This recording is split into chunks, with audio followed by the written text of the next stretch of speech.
We're going to start this afternoon with just a couple of initial thoughts from Kent and then initial thoughts from Bobby. And then we're just going to open it up with the student athletes returning back to campus. It's a good time to connect with the media. So thanks all for joining us. And with that, we'll kick it over.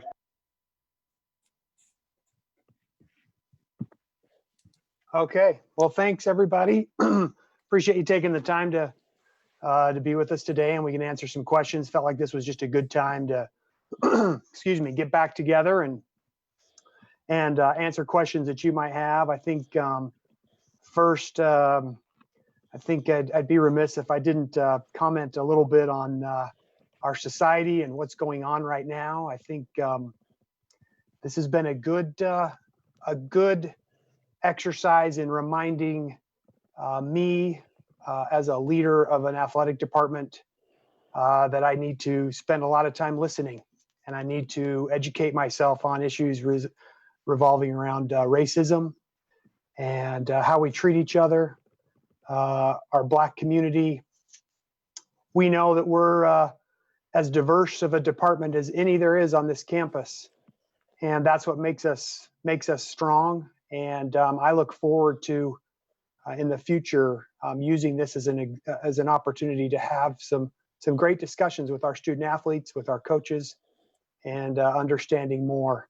I've often felt that we don't have to be the same to be united, and it's our diversity that makes us strong. I've also feel strongly that what we do now in 6 months from now, a year from now, 3 years from now, right now it's easy to be just caught up in the fervor of it all. But really the difference is made when we put those into action, and then when the fervor has died a bit, are we just as committed? And I want to make sure that we are just as committed to things involving racism and how we treat each other. I want to make sure I'm clear on that. And you can't unsee that video of what happened to George Floyd. It is it was a difficult thing to watch, and I've certainly taken this opportunity as a father to have these conversations with my children and how we treat each other and how we respect each other. And so I felt like if there's other questions you want to ask about that, but I felt like it was important to just say that on the front end. So that's really all I've got, and then we'll open it up for questions after Coach Hauk says what he'd like to say.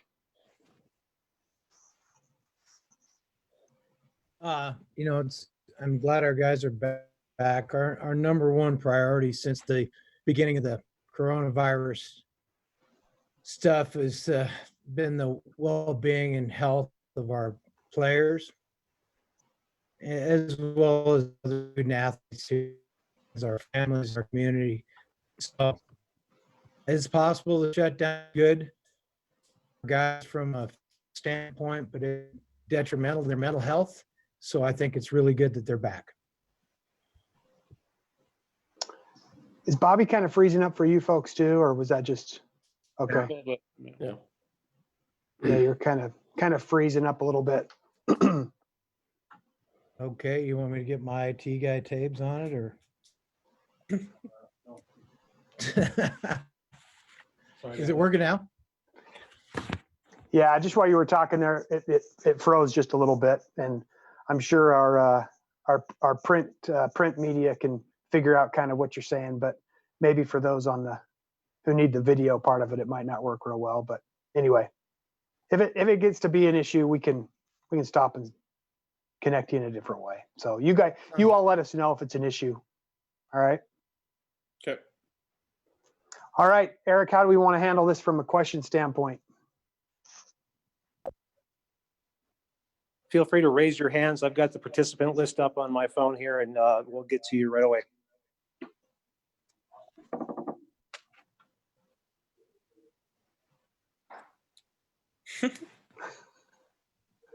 Go ahead, Sean. Why don't you go first? Coach, what are some of the conversations like you and the staff are having with a lot of your guys during this time with everything that's going on in the country right now? Say it again, Sean.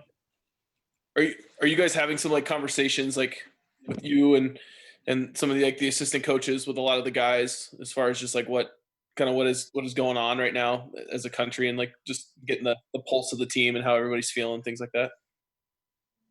Yeah, sure. We discuss every day. We don't have a lot of access to our players right now, so we do talk. Our position coaches talk with their guys numerous times a week, and we have staff meetings every day, and we discuss a lot of things.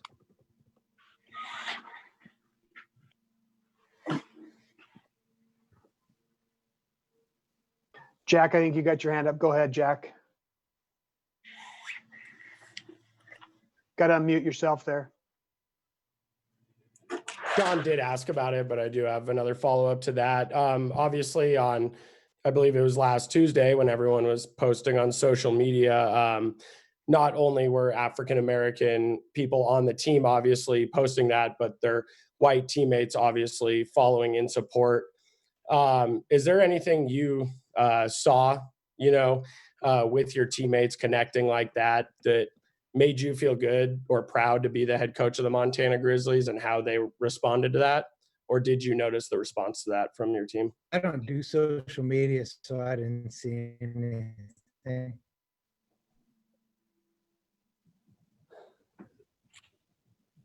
Can you hear it?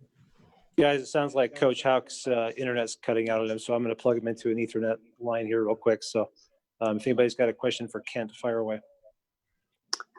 Yeah, Kent, this is Peter Christian calling.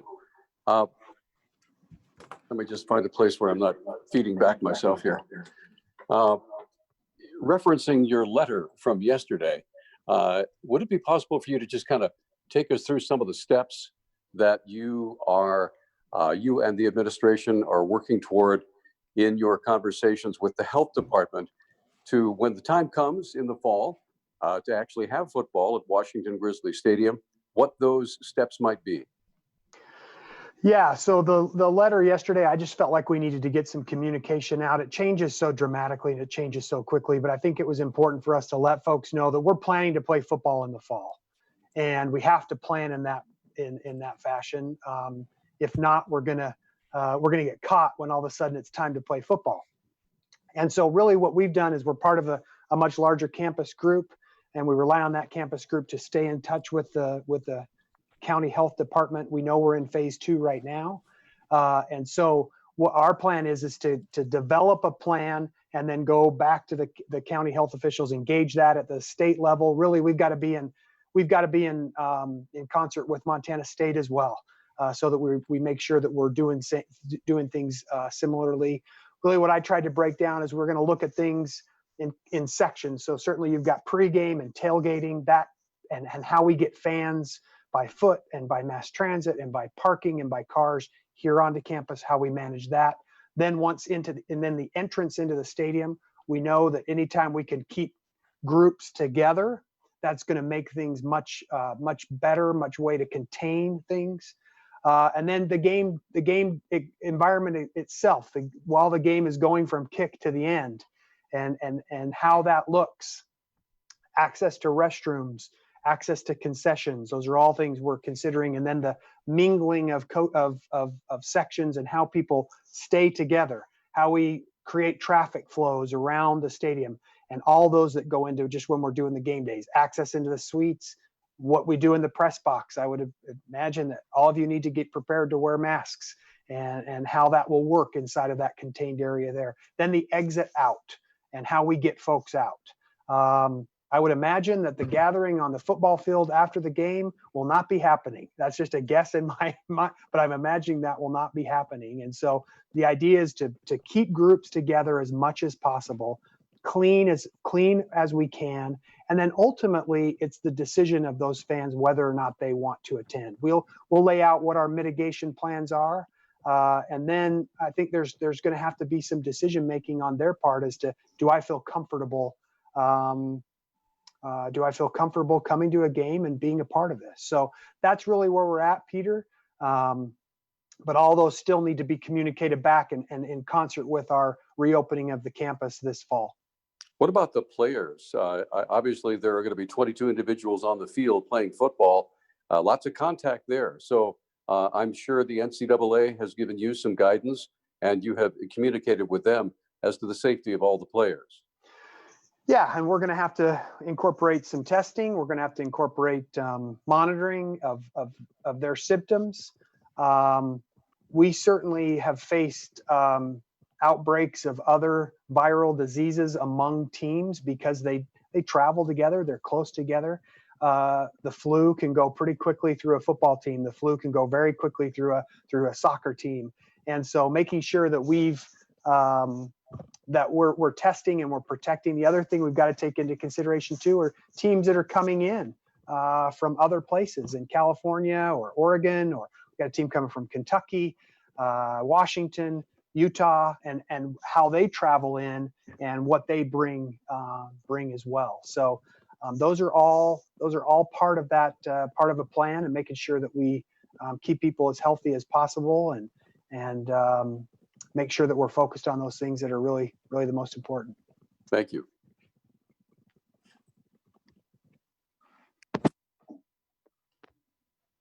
I don't see any hands up right now. John's hands up. Jack, yeah, maybe we just need to do it without the virtual there, Eric, because you can just see hands up. Might be I don't know if everyone knows the Zoom protocols that we have. When you get so used to Zoom meetings, you recognize you can put your hand up virtually. So John. Eric, I'll let you run point on that.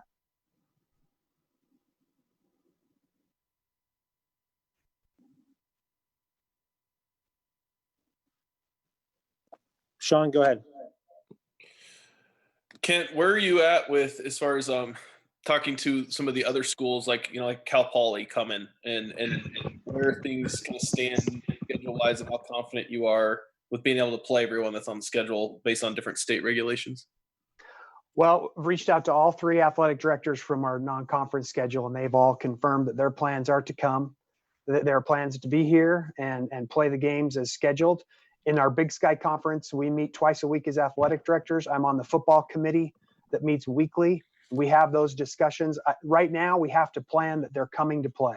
And there's really no other way to go about doing it than to make a call on June 8th or whatever day we were at, June 9th, sorry, on a game for September 26th is just kind of a futile attempt to try and it's not going to do any good. And so we're planning that Cal Poly will be here as we move closer, and as some of those things change, there might need to be some fluidity to that schedule. But we're planning. We have 2 California schools coming here, and we're planning that we'll have Cal Poly here on September 26th, and that we'll have Sacramento State here on whatever date that is. But those are the discussions we're having at the conference level. But I really don't know any other way. We really don't know any other way to plan for this other than to say we're going with what we've got right now as our schedule.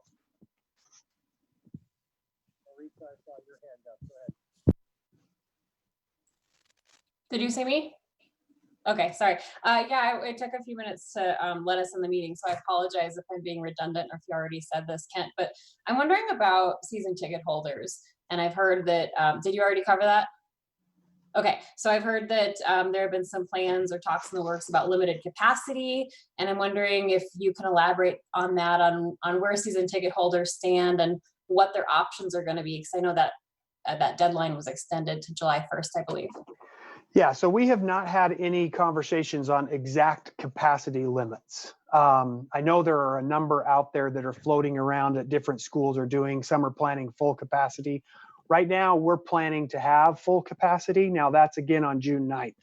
So what we communicated to our season ticket holders is if we come to a limited capacity situation because our plan is just not going to work with the people shoulder to shoulder, then our first priority will be getting students and our season ticket holders in. So there could be a situation where we do not sell a single game ticket. So if we have 15,000 season ticket holders, or I'm just using that number, and we have a 1,500 students that want to be there, and we're feeling comfortable about 17,000 in the stadium, then those are the 2 groups we'll take care of first. But we haven't really come at this looking at it as a capacity issue right now. It's more, we're going to start with the largest capacity, build a plan that could work for 25,000 people in there, 15,000 people in there, 5,000 people in there. The sweet spot we'd really like to get at to manage all of our season ticket holders and manage our our students, and that kind of demand would be about 18 to 19,000. That would be a really good spot for us. But we have not set a capacity like, hey, we're shooting for 50%. I think those will come as we start to develop more substance to our plan. And to follow up on that, if season ticket holders are feeling a little leery about the season and maybe aren't comfortable going, is there a way for them to just put this year kind of on deferral and keep their seats? Or is that an option? Do they have similar options like that? They do. Yep. So if we've given the option that if season ticket holders do not want to renew because of their concerns with COVID-19 this year, we will not take their season tickets away. They'll have first right for those in 2021. Once we have mitigation plans, if there's folks that have renewed, because we really want people to renew for obvious reasons, but we want to get a count, we want to understand. So those people who renew and then come September, they feel, hey, I'm just not really comfortable with this right now. We'll do the same thing of giving the option of refunding, donating, or pushing that payment on to 2021. But we want to be as flexible as we can with our season ticket holders. And so that's the option moving forward. But what we ask of our season ticket holders is to, first of all, renew so we know where you're at. And if you really are not renewing because of COVID-19 reasons, let us know so that we can then plan appropriately. If you're really giving up your season tickets and it's not COVID-19 related, you've just moved to another place or whatever the case may be, we want to know that so we can start that planning for who potentially would want to buy those tickets. Do you know what percentage you're at right now on how many have said? I don't know the exact percentages. I really don't. We had that communication yesterday was really what we were trying to get people as we moved to that July 3rd deadline. But we've had a good return on our season tickets, and so we know as we move closer to that deadline that number is going to increase.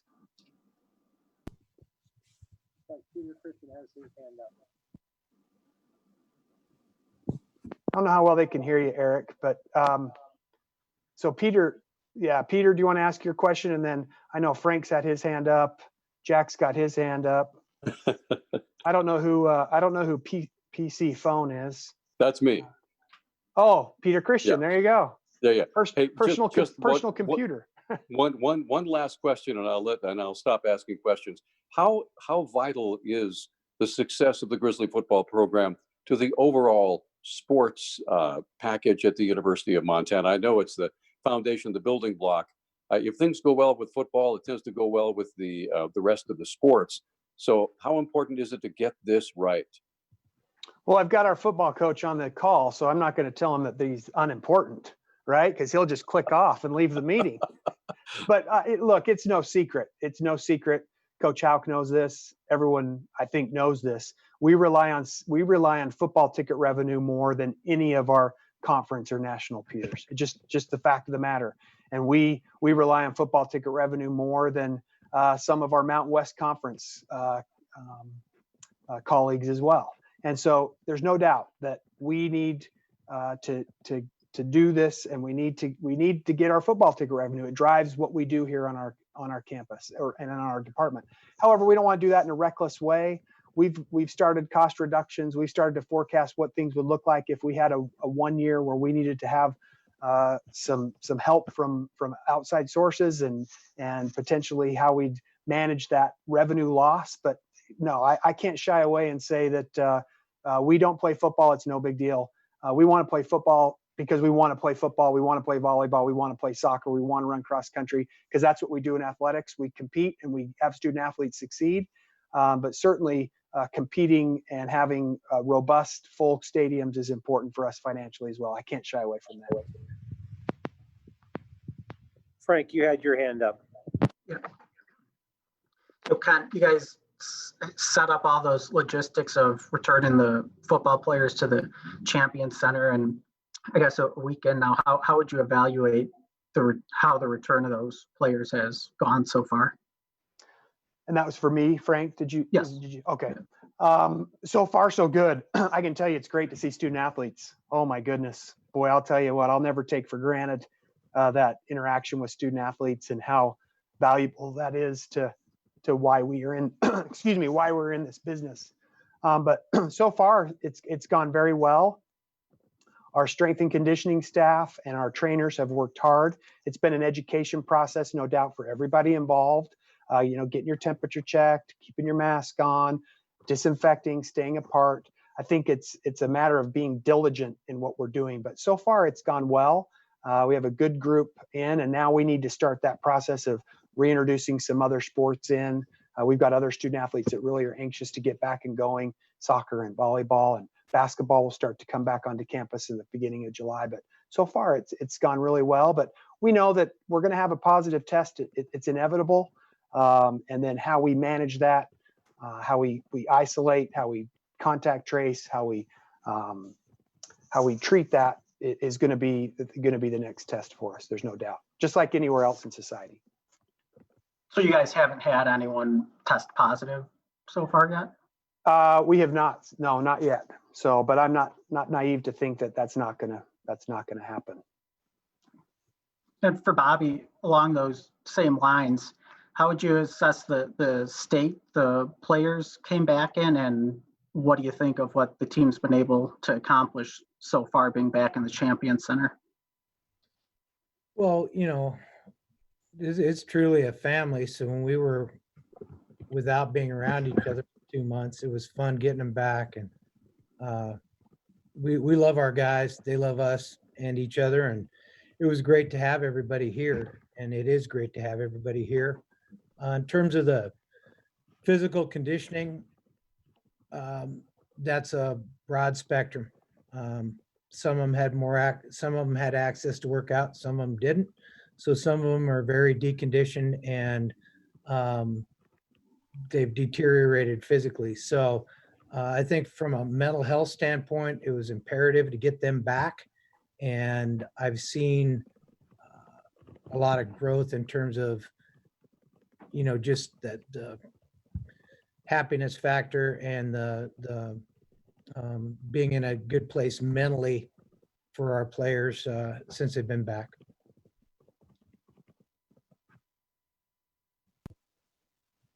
Hey, Mauricio, Eric, I looks see. like you have your hand up again. Eric, did you see you've got a remaining meeting time on here? Says there's only 9.5 minutes left. So I don't know if we're going to have to extend or what's going to happen there. Well, we'll use that time. That's the university's account, so we shouldn't have a problem. But I did see a next question, Ryan Tutel and Maritza. We'll start with Maritza. Okay, sorry, I just want to go over some more kind of logistics with games, and if you've covered it, I apologize. Just wondering about tailgates, if you've considered reducing the length of halftime to limit congregating at tailgates, and also wondering about the TV contract this year. If you've thought about expanding it so more local affiliates can carry the game if people can't don't have the option, or even some pay-per-view options per game, just to expand access. Yeah, so we have not talked about shortening half times. We have talked through what the right mix is of public and private tailgates and whether or not those will even happen. There's a chance that those may not happen. Those might be things that are said we can't do that. TV contracts are a little more difficult just because the bulk of our games, the rights are held by the Big Sky Conference, but we have had discussions about TV. I have spoken very openly and honestly that if we have limited fans in the stadium, I would like to shift to some kind of a pay-per-view model. I think that's a way that we can recoup some of our costs, but that's going to take a lot of rewinding of TV contracts that are held by the Big Sky Conference, which are then sold to Root Sports and to others. So those conversations are ongoing. Ryan Tutel, you're up. Okay, yeah, and I also, like Maritza, kind of joined this in progress, so I apologize if this was covered before I was able to get in. But Coach, this question is for you. Have you had an opportunity yet to address what's gone on over the last couple of weeks in the country nationwide, with the protests and so forth with your team? And at the point that you are able to get everybody back together, do you have a plan where guys who maybe have been affected by some of this stuff directly will have an opportunity to dialogue, to address, to have conversations in the context of the team? Yeah, I mean, our guys interact with each other every day, as well as us to a degree. But, our responsibility is first and foremost to the young men on our team. And one of our jobs is to prepare them for the challenges they're going to meet now and throughout their lives. And then we want to help, we want to educate them and help them to be positive leaders and role models for their generation. So that's our emphasis. And then for Kent, a quick question. I know that you said you're preparing, hoping, expecting to be able to have a full boat in Washington Grizzly. You also said there is a chance that there won't be single game tickets sold. Would you say that there's a very unlikely, a 50-50, or a very likely chance that there won't be single season tickets sold this year? Oh, Ryan, I don't know about that. I don't know if I'm going to go on the record quite likely or unlikely. I know. I really put your No, feet to the fire here. No, it's a fair question, but honestly, on June 9th, I can't tell you.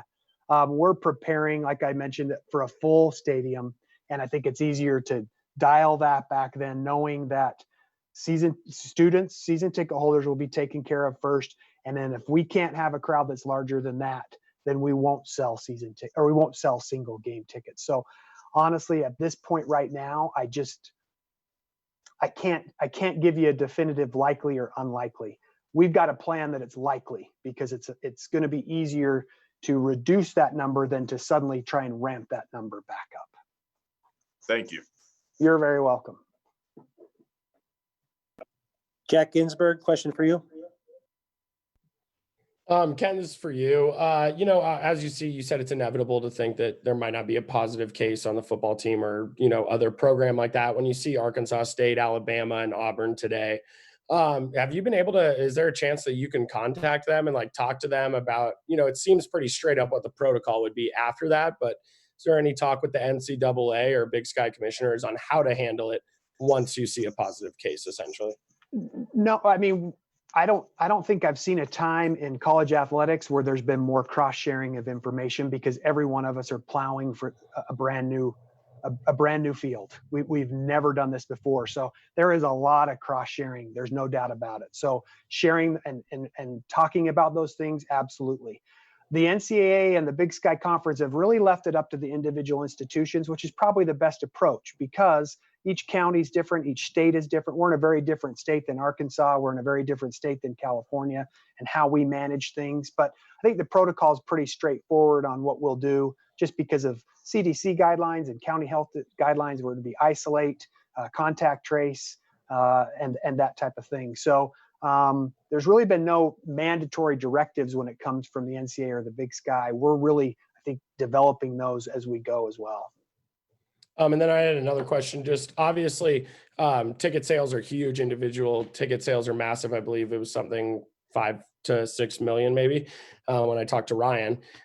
Is it feasible, or is there a certain level of fans you need to accomplish to play a season? Could you essentially play without fans, or would there need to be some sort of money stream coming in for it to be worth it to play the season?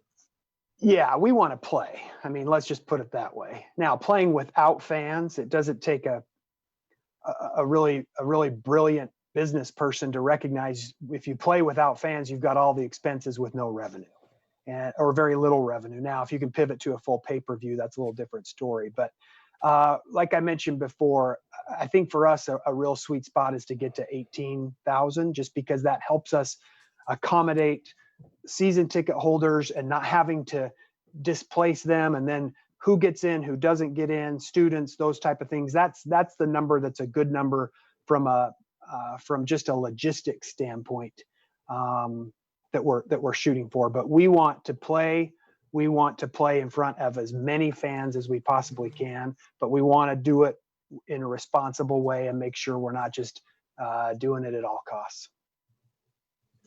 We'll go with one more. I think we're running out of time here. Jordan Hansen, question from you.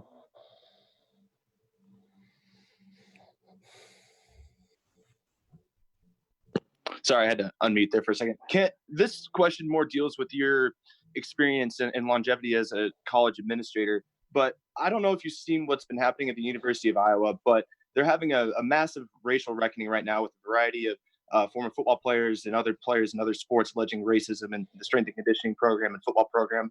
Is this something that you've been paying attention to? And do you see painful conversations like this happening in other places across the country? And feel free to answer that how you will. You bet. No, I think that we have to have painful conversations, folks. We just have to have them. And we have to be able to talk candidly and openly and honestly. And yes, I track on those. Yes, I watch those and I see those things. And again, kind of what I said at the outset, I think the real important thing is going to be, what are we doing now in 6 months? What are we doing in a year? What are we doing in 3 years?